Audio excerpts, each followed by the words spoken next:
Hi everyone, welcome to my presentation to Outcasts, Stranded at Sea, Bachelorhood in Rachilde. In her novel La Tour d'Amour, which was published in 1899, Rachilde imagines the secluded life of Mathurin Barnabas and Jean Maleu, two lighthouse keepers trapped in the Armen lighthouse off the coast of Brittany. The fortress is a sort of Alcatraz before its time, so remote from the mainland that the two men are, I quote, the prisoners of the sea, end of quote. In this huis clos, the father and son duo struggles to keep their humanity as they live their bachelor life on the margins of society. The old Barnabas, who has been on the rock for over 20 years, has forgotten how to read and seems to grunt more than speak. He never cleans himself and exhibits animal-like behaviors, walking bent, nearly on all fours.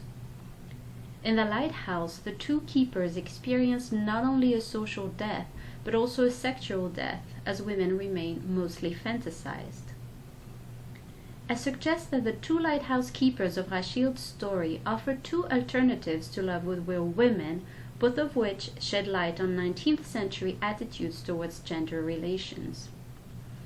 As we will see, in this atrophied world, love for the dead has replaced love for the living, and is offered as a safer alternative, a cure, so to speak, that might save men from the grasp of the feminine. Unable to develop a bond with a woman in real life, Barnabas finds it beyond death in a strategy I call détournement, which means to bypass, while Jean strives to live without women altogether, a sort of renoncement, in a desperate attempt at freeing themselves from the shackles of love and lust. But as the novel ultimately reveals, this attempt at masculine freedom is only an illusion, and the two male characters remain slaves to their desires and their need for a female companion. As a foreword, let me set the scene. A gloomy lighthouse, surrounded by an endless body of water. In La Tour d'Amour, the sea is given the attributes decadent literature associates with women: inconstancy, fury, destruction and threat. The sea is a possessive lover who demands man's total devotion. Jean appears vulnerable in front of this feminine force that takes on masculine characteristics and picks him off his feet as he is, I quote, shaken like a pretty girl, end of quote. The sea is a siren, a witch. As in most decadent works, it is a maternal figure, and Jean, her child, is the object of her desire, trying to resist her incestuous call. In contrast, the lighthouse stands like a phallic symbol, beaten by the waves, under constant threat to be swallowed like a sinking mast. Jean warns the reader that, I quote, "If only one stone were to be removed from this impressive monument, we would all fall at the mercy of the ocean, and we would fold like a castle of cards," end of quote. The loss of the stone is a metaphor for a masculinity that is crumbling in this literary world. The we encompasses all the masculine elements, the men and the tower, and the reference to a castle of cards stresses the vulnerability of the men and the structure, which are powerless in this fight against the sea, a fight which mirrors Barnabas and Jean's struggles with the women of their lives. Soon after his arrival on the rock, the solitude of the lighthouse gets to Jean, who is sentimental and romantic, longing for real love, a wife, a family. And in this section, I will look at the way Jean eventually comes to renounce this ideal. At first, all the waves beating on the lighthouse plant in him a desire to find anchor. He is lovesick, searching for a buoy. Marriage for Jean Maleu represents salvation from solitude and madness. On a rare excursion to the mainland, he meets Marie, a young girl of 15, and thinks he is looking at his future wife, but Marie's description gives the reader hints as to her lack of honesty. I quote, "Her mean mouth, her malicious eyes, her black and sneaky eyes, full of vice," end of quote. Jean ignores the signs as he is smitten. Marie is masculine in her ways, and Jean observes that, I quote, "she was decidedly more butch than bitch." End of quote. This love towards a girl who was clearly boyish could hint at some homoeroticism if it were not for Jean's own shift into the realm of the feminine. Jean admits, I quote, "The girl was staring at me so audaciously, her eyes on mine, that I was scared." End of quote. Jean feels weak in front of Maria's self-confidence. Jean thinks that Marie is paradise while the lighthouse is hell.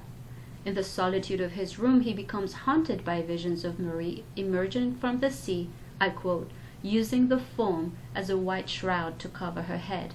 End of quote. The white shroud is reminiscent of a wedding veil, which could also be a funeral veil.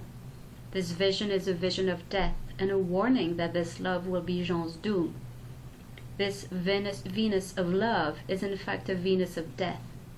Indeed, when Marie is nowhere to be found on his second trip, Jean realizes that she was only a tramp, a demon, a charmer, like his first love, Zulema, and by extension all women. Jean's buoy fails to fulfill its purpose and becomes a weight. He declares, I quote, "Women are dead to me," end of quote, thereby officially accepting his sexual death, his renoncement, as it seems that what his heart craved is out of reach. Malheur can only accept all the misfortune contained in his name. His last name is Malheur, which sounds like malheureux, which means unhappy in French. After his disappointment with Marie, Barnabas predicts that Jean, like every other lighthouse keeper, will eagerly wait for the drowned women the tide brings. And indeed, at first, the prophecy seems fulfilled when Jean admits, I quote, "I no longer dream of living women.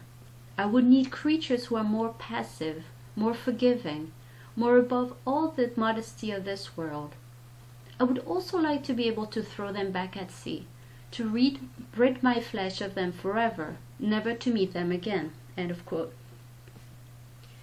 His desire to throw them back at sea reflects a desire to reject the enslavement to his senses. Jean gets to make his dream come true when, after losing Marie, he goes from brothel to brothel, hoping it would be, I quote, an untamable resurrection of his virility, end of quote.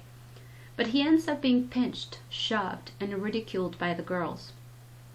The place that was supposed to help him celebrate his manhood is actually the place where it is crushed. This is when his wish to, I quote, "wage war against the sea, strangle it, cut its head," end of quote, is born. In a dark alley, a prostitute calls him "little man" and sends him into a rage. Melanie Hawthorne observes that, I quote, "Jean's disappointment at his own failure to control the dangerous feminine element by taming it through marriage fuels his hostility towards women." End of quote. As the woman jumps on him, he compares her to an octopus, and her tentacles on his body feel like an attempt at raping him. Feminine sexuality is experienced as predatory, and Jean sees murder as his only escape. As he stabs her in the stomach, he feels, I quote, "drunk with pride," and exclaims, I quote, "So what? I killed the sea," end of quote. This mère, which means sea in French, M-E-R, is obviously the mère, M-E-R-E, which means mother in French, and who is the emblem of all women. And this "so what" shows that murder was the necessary step towards his and every man's salvation. Jean thinks he has freed himself and his gender from the ginander. Jean is Jack the Ripper, or more precisely, as we call it in French, Jacques l'éventreur, éventreur meaning like stab in the stomach, killing the prostitute for her sin, and through her all women who are driven by their sexual drive in an effort to keep the feminine quiet and compliant. Jean's act of revenge on the prostitute forever links him to Barnabas, as they are now both murderers of women. Indeed, Barnabas confesses to Jean that after his wife cheated on him, he killed her. In Rachilde's works, women who take charge of their sexuality are punished and sentenced to death for expressing their sexual desires. First the prostitute, who stands for the sea, Zulema and Marie, and then Barnabas's unfaithful wife.